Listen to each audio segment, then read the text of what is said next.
Assalamualaikum warahmatullahi wabarakatuh. Anak-anakku semua kelas 7 MTS Mahfudhul Muslimin yang saya cintai dan saya banggakan. Pagi ini kita ketemu lagi dalam PJJ Quran Hadis pada putaran yang kelima. Namun sebelum itu saya ingin tahu gimana keadaan anak-anak di rumah semua. Baik-baik saja ya. Alhamdulillah semua mudah-mudahan sehat. Nah, sebelum kita mulai pelajaran kali ini, mari kita buka dulu pertemuan kita pagi ini dengan bacaan surat Al-Fatihah. Mudah-mudahan pembelajaran kali ini senantiasa kita mendapat ridho dan hidayah dari Allah Subhanahu wa taala, sehingga anak di rumah senantiasa dalam keadaan sehat walafiat dan dapat menerima ilmu dari Bapak Ibu guru yang bermanfaat alaniyah. Al-Fatihah.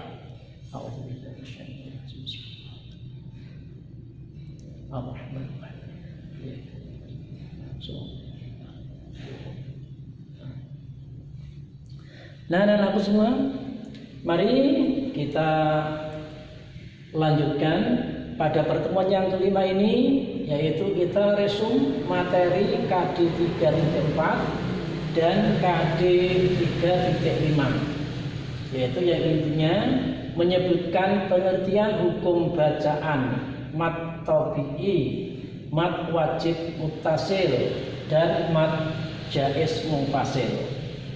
Kemudian menjelaskan ketentuan hukum bacaan mat tabi'i, mat wajib muttasil, dan mat wajib munfasil. Ini pada KD 3.4. Kemudian pada KD 3.5 kita akan membandingkan isi kandungan Quran surat Al-Balad ayat 1 sampai 10, Quran surat Az-Zumar ayat 53, dan Quran surat Al-Baqarah ayat 153. Kemudian kita merencanakan sikap sesuai kandungan Quran surat Al-Balad ayat 1 sampai 10, Quran surat Az-Zumar ayat 53, dan Quran surat Al-Baqarah ayat 153. Materi ini sebetulnya kemarin sudah saya sampaikan, yaitu pada pertemuan pertama, kedua, dan ketiga. Nah, pada pertemuan yang kelima ini kita meresum kembali, yaitu dalam rangka mengingatkan kembali kepada anak-anak yang akan menghadapi UHB atau PTS, insya Allah besok dilaksanakan tanggal 6 Maret. Nah, untuk itu saya ingatkan kembali, saya gugah kembali, saya segarkan kembali anak-anak dengan materi-materi ini. Nah, selanjutnya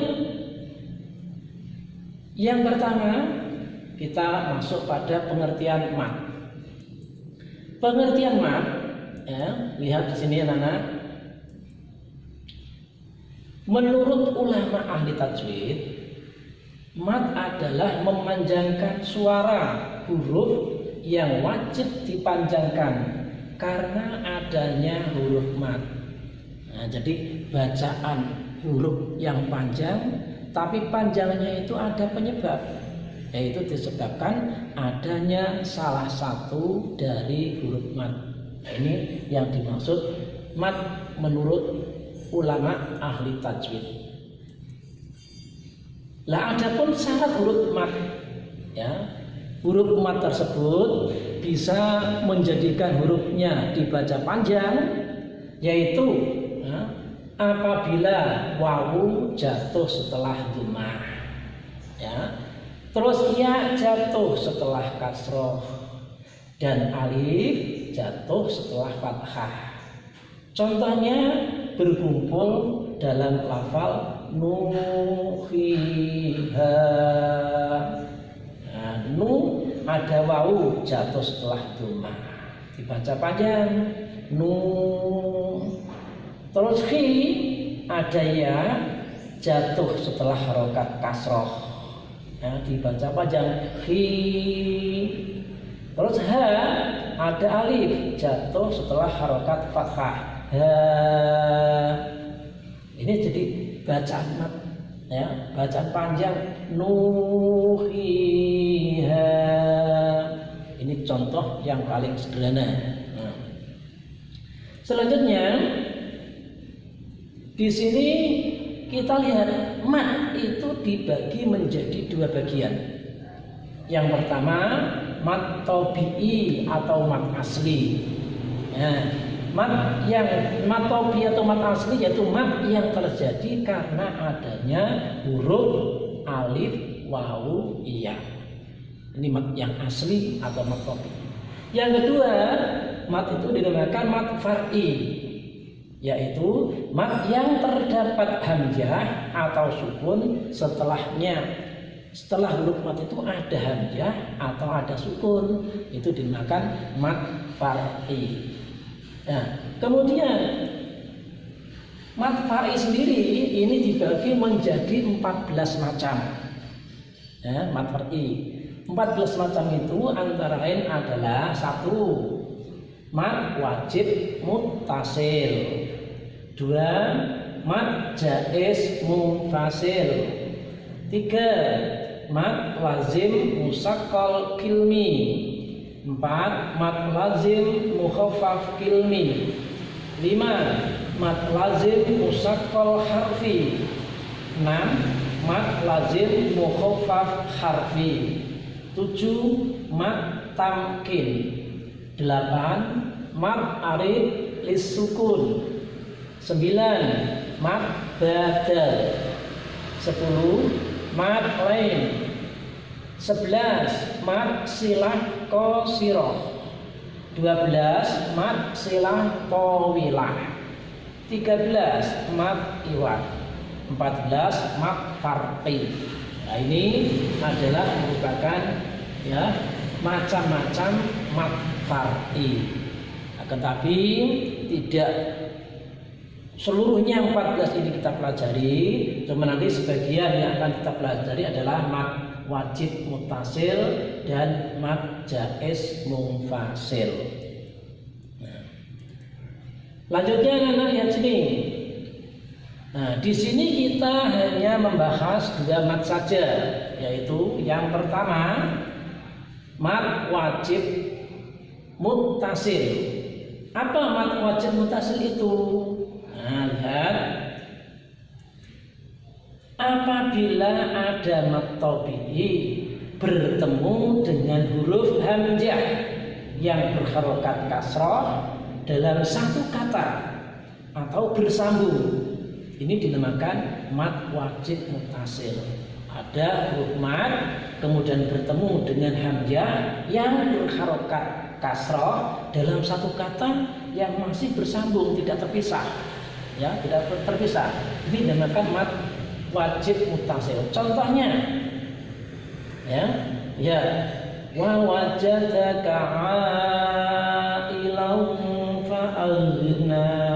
Nah, ini ada huruf mat alif, kemudian setelah ada hamzah berharokat kasrah. Ini masih satu kalimat, satu kata, tidak pisah. Makanya dinamakan mat wajib muttasil. Nah, terus yang kedua yaitu mat jaiz munfasil. Apa itu mat jaiz munfasil? Lihat sini anak-anak, ya. Apabila ada mat tabi'i yang bertempat di akhir kata, setelah itu terdapat hamzah yang bertempat di kata lain setelahnya dan tidak ada yang memisahkannya. Nah, ini kalau mat jaiz munfasil ini hampir sama, tapi cuma terpisah, terdiri dari 2 kata, ya, tidak dari satu kata seperti ini. Ada kata yang memisahkan. Jadi mat jaiz munfasil ini sama-sama mat tabi'i, setelahnya terdapat hamzah dan hamzah itu di kata lain, tidak satu kata dengan mat tabi'i tersebut. Nah, contohnya ini, inna anzalnahu. Nah, ini inna dengan anzalna ini sudah beda kata, Ya, sudah terpisah. Inna berdiri sendiri, anjalna berdiri sendiri hadiahnya ini. Maka ini dikatakan bacaan jaiz munfasil. Nah, begitu anak-anak ya. Nah, selanjutnya kita masuk pada KD 3.5. Isi kandungan Quran surat Al-Balad ayat 1 sampai 10 ini berisikan tentang peringatan Allah. Ya, kemarin sudah saya jelaskan, ulang lagi. Nah, ini la uqsimu bihadzal balad. Ini surat Al-Balad ya. Isinya adalah aku bersumpah dengan negeri ini atau negeri Mekah. Nah, ini sumpah Allah menggunakan negeri Mekah, boleh saja Allah bersumpah dengan pada makhluknya itu boleh, menggunakan nama makhluknya boleh. Nah, ini suatu peringatan dari Allah ya untuk manusia bahwa Allah bersumpah dengan negeri Mekah ini. Nah, di sini Allah memberi peringatan yang sangat tegas. Laqad khalaqnal insana fi kabad. Sungguh kami telah menciptakan manusia berada dalam susah payah. Jadi kita sebagai manusia ini diciptakan oleh Allah dalam keadaan yang susah payah. Untuk itu kita harus berusaha bagaimana supaya kita tidak terus-menerus hidup dalam kesusahan, terus-menerus hidup dalam kepayahan. Nah, ini jadi kita tidak usah mengeluh karena memang Allah menciptakan kita, menciptakan manusia ini berada dalam susah payah supaya manusia itu mau berusaha merubah nasibnya menuju perubahan yang baik. Nah, kemudian di dalam ayat lain Allah mengatakan laqad khalaqnal insana fi ahsani taqwim. Nah, ini sungguh kami telah menciptakan manusia dalam bentuk yang sebaik-baiknya. Meskipun kita diciptakan oleh Allah sebagai manusia makhluk yang susah payah, tapi Allah menciptakan kita sebagai makhluk yang sempurna. Ya, sempurna bentuk fisiknya, punya akal, ya, punya nafsu, punya pikiran dan lain sebagainya. Bentuk kita itu bentuk makhluk yang paling bagus, paling sempurna dibanding dengan makhluk yang lain. Nah, ini agar kesempurnaan yang diberikan oleh Allah kepada manusia ini kita gunakan dengan sebaik-baiknya. Agar makhluk yang namanya manusia diciptakan oleh Allah sebagai makhluk yang susah ini dengan bentuk yang sempurna, ini Allah berharap agar manusia bisa merubah nasibnya sendiri menuju nasib yang lebih baik. Nah, kemudian dalam ayat lain dikatakan alam naj'al lahu ainain. Bukankah kami telah menjadikan untuknya sepasang dua mata.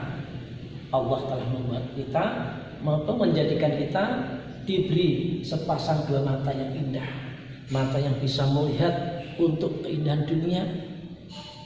Oleh karena itu dari sepasang mata ini kita harus bisa menggunakan dengan sebaik-baiknya, ya, sesuai dengan kehendak Allah yang memberi sepasang mata buat kita. Jangan malah sebaliknya, mata yang sudah diberikan Allah dengan sempurna dengan bentuk yang sangat indah tapi tidak digunakan pada kebaikan. Nah, ini kesalahan kita. Kemudian walisanan wasafatain, dan lidah dan sepasang bibir. Allah telah menganugerahkan kepada kita, ya, sepasang bibir, lidah dan sepasang bibir juga dalam bentuk yang indah. Untuk itu digunakan dengan sebaik-baiknya, ya, sepasang bibir atas dan bawah ya, dengan bentuk yang bagus, dan dengan lidah dan bibir itu kita bisa berbicara. Oleh karena itu berbicaralah yang baik. Keluarkanlah kata-kata yang baik, yang bermanfaat. Ini jadi dua mata, dua bibir dan lidah, ini anugerah Allah yang harus kita gunakan, kita manfaatkan sebaik-baiknya. Jangan malah sebaliknya, ya. Ini keduanya adalah dua jalan. Lalu apakah yang menyebabkan jalan keburukan lebih disukai olehmu daripada jalan kebaikan? Padahal sepasang mata, sepasang bibir dan lidah ini adalah anugerah baik dari Allah. Tapi kebanyakan manusia menggunakan sepasang mata, ya, lidah dan bibir ini digunakan tidak dalam kebaikan, tapi lebih suka menggunakan dalam keburukan. Ya, lidah dan dua bibir dibuat berbicara yang tidak baik, dibuat ghibah, membicarakan aib, mencari kejelekan, kesalahan orang lain. Maka di dalam hadis Nabi telah mengatakan, huma najdani fama ja'ala najdas sarri ahabbu ilaikum min najdil khair. Keduanya adalah dua jalan. Lalu apakah yang menyebabkan jalan keburukan lebih disukai olehmu daripada jalan kebaikan? Padahal kedua-duanya itu diciptakan oleh Allah agar kita menjadi orang yang baik dengan sepasang mata dan sepasang bibir juga lidah. Nah, sekarang kita masuk pada KD 3.5, yaitu menganalisis isi kandungan Quran surat Az-Zumar ayat 53 yang berbunyi, qul ya ibadiyalladzina asrafu ala anfusihim la taqnatu min rahmatillah innallaha yaghfiru dzunuba jami'an innahu huwal ghafurur rahim. Nah, ayat ini merupakan seruan Allah kepada siapa? Kepada para pendurhaka dari kalangan orang-orang kafir dan lain-lainnya, agar bertaubat dan kembali kepada Allah Subhanahu wa taala. Jadi isi kandungan surat Az-Zumar ayat 53 ini Allah menyerukan, ya, kepada orang-orang yang berbuat durhaka, yang berbuat dosa, agar cepat-cepat dia sadar, menyadari kesalahannya, yaitu bertobat kembali kepada Allah Subhanahu wa taala. Nah, juga sebagai pemberitahuan bahwa Allah mengampuni dosa-dosa bagi orang yang mau bertobat kepadanya. Jadi ayat tadi juga memberitahu kepada kita Allah bahwa siapapun yang berbuat dosa sebesar apapun, sebanyak apapun, Allah siap menerima taubatnya jika mereka bertaubat. Nah, ini Allah siap sedia menerima. Hal ini sesuai dengan firman Allah dalam surat Al-Furqan ayat 70. Allah sudah mengatakan, illa man taba wa amana wa amila sholihan wa amana wa amila sholihan fa ulaika yubaddilullahu sayyi'atihim hasanat wa kana Allahu ghafurur rahim. Nah, ini jadi orang-orang yang mau bertaubat, ya, pasti diterima tobatnya oleh Allah. Nah, kecuali orang-orang yang bertaubat, beriman dan mengerjakan amal soleh, maka mereka itu kejahatan diganti oleh Allah dengan kebajikan. Jadi kalau orang sudah mau bertobat, mau kembali ke jalan Allah, mau melakukan kebaikan, Allah akan mengganti ya kejahatannya, dosa-dosanya diganti Allah dengan kebajikan. Dan adalah Allah Maha Pengampun lagi Maha Penyayang. Allah ini Maha Pengampun, Maha Penyayang. Siapa saja yang bertobat akan diampuni oleh Allah dan disayang oleh Allah Subhanahu wa Ta'ala. Nah, dan ditegaskan lagi pada surat An-Nisa ayat 146. Nah, ini illal ladzina tabu wa aslahu wa'tasamu billahi wa akhlasu dinahum lillah fa ulaika ma'al mu'minin wa sawfa yu'tillahul mu'minina ajran 'azima.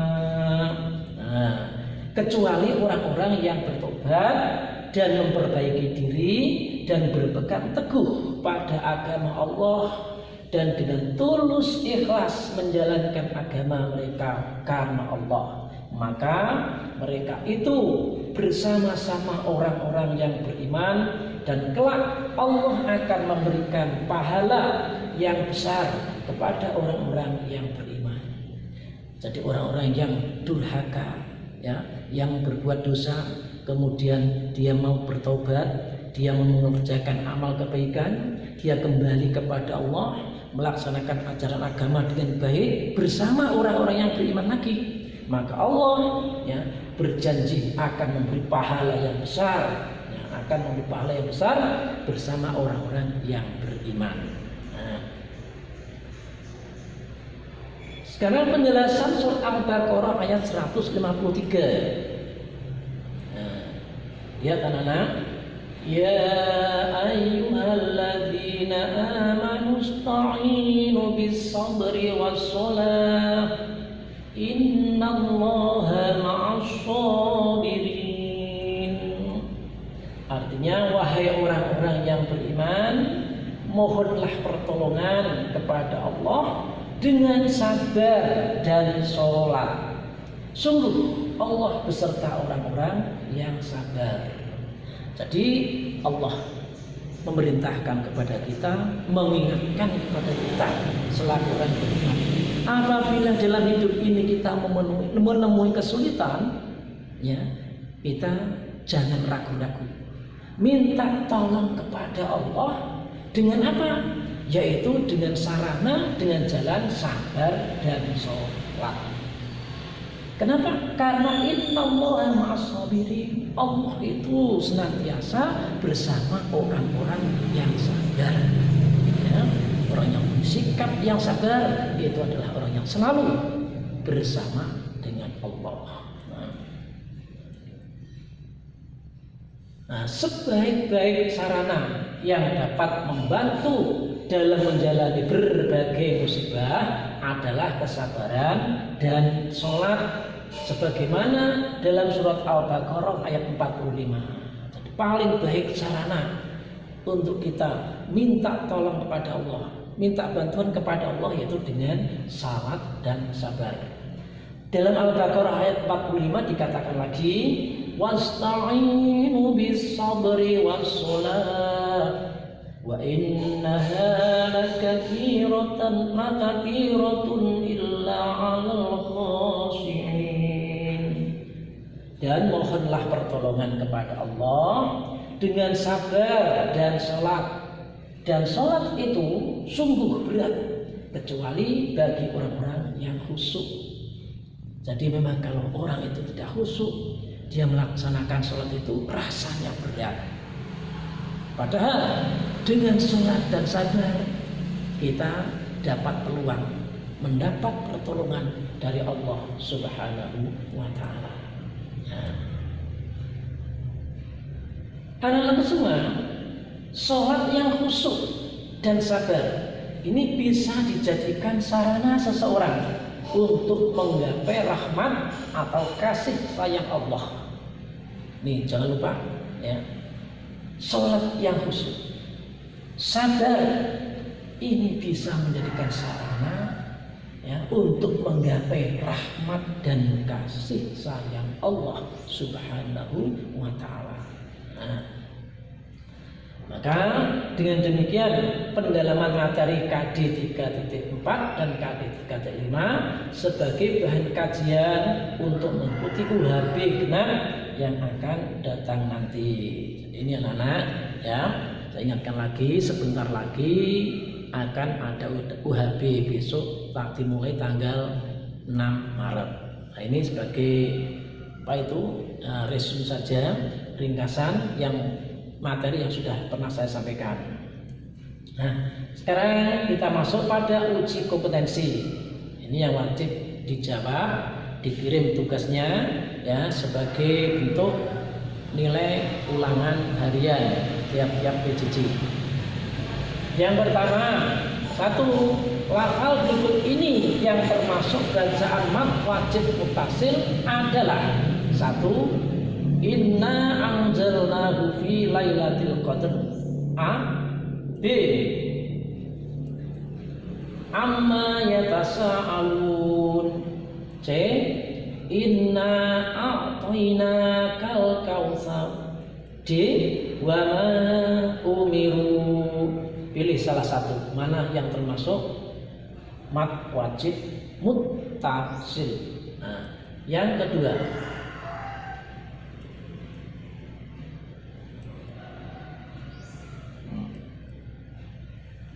bacaan mat yang bertemu dengan hamzah dalam satu kata disebut A. Mat tabi'i, ya. B. Mat wajib muttasil, C. Mat jaiz munfasil, D. Mat silah tawilah. Ini pertanyaan yang kedua. Nah, terus yang ketiga, aku benar-benar bersumpah. Kata tersebut ditunjukkan pada ayat A. La uqsimu bihadzal balad. B. Wa anta khillun bihadzal balad. C. Laqad khalaqnal insana fi kabad. D. Yaqulu ahlaqtu malal lagad. Nah, ini pilih salah satu dari jawaban tersebut. Yang keempat,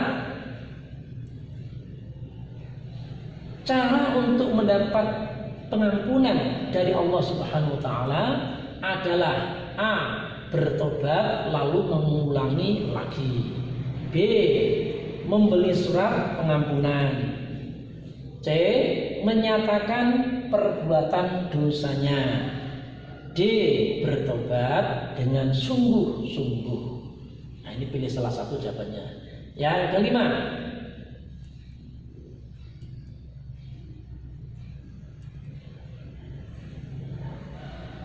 wasta'inu bis-sabri was-shalah. Ayat tersebut menunjukkan perintah minta pertolongan dengan titik-titik. A. Dengan jiwa dan harta. B. Dengan puasa dan kurban. C. Dengan sabar dan syukur. D. Dengan zakat dan infak. Nah, inilah 5 pertanyaan ya sebagai tugas harian anak-anak untuk dikerjakan sama-sama dan dikirim lewat Google Form. Nah, sampai di sini jumpa kita pada putaran yang kelima PJJ kali ini. Sampai jumpa lagi di UHB yang akan datang. Mudah-mudahan anak-anak tetap dalam keadaan sehat walafiat, tidak ada suatu apapun sehingga dapat mengikuti UHB yang akan datang. Mari kita tutup pertemuan pagi ini dengan bacaan alhamdulillah bersama-sama. Alhamdulillahirabbil alamin. Akhirul kalam. Assalamualaikum warahmatullahi wabarakatuh. Oke lagi.